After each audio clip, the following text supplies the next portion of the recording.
There's the rise of remote work.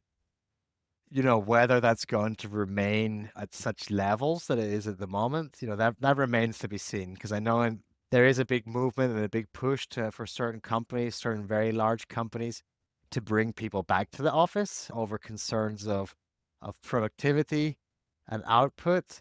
I mean, for the problems that exist at the moment, very basically, like some of the technical constraints are about the speed at which we can send and receive data, the speed of people's internet connections. So I think a lot of that can be resolved through satellite connections and internet just to have that extremely fast so people aren't lagging, so there's no choppiness in calls.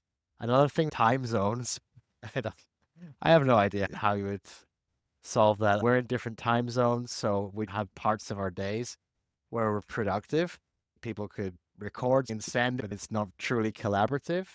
I feel the design tools that we use at the moment, I mean, the main one, our bread and butter that we use for our UI UX design, being Figma, the collaboration it affords at the moment is fantastic. We can all be there and see what each other is doing. We can follow and highlight each other.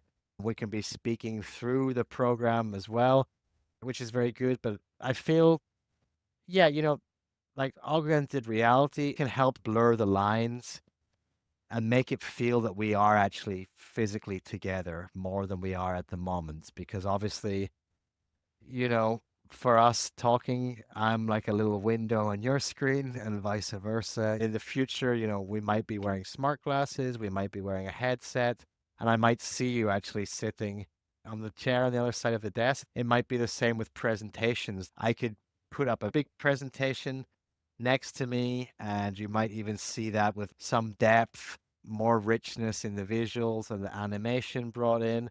We might be able to actually digitally touch things and manipulate them in real time. There's a lot of immersion that can happen that will really break down these walls around people feeling isolated, perhaps, that people feel more present, and that these interactions that we have, they become closer to mimicking the kind of interactions that we used to have in the presential pre-COVID world.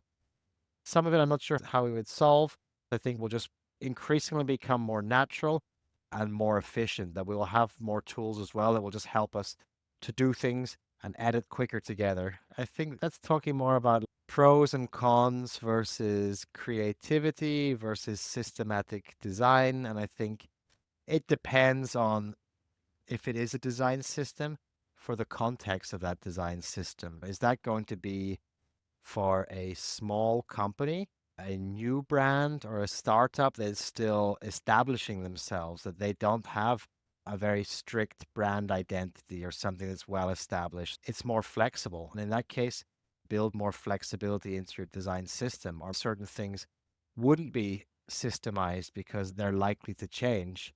With the tools we have at the moment, we can build in a lot of adaptability to our design systems, to our components, to our patterns, to think about the different contexts that they may exist in the future, which sometimes can be harder than others.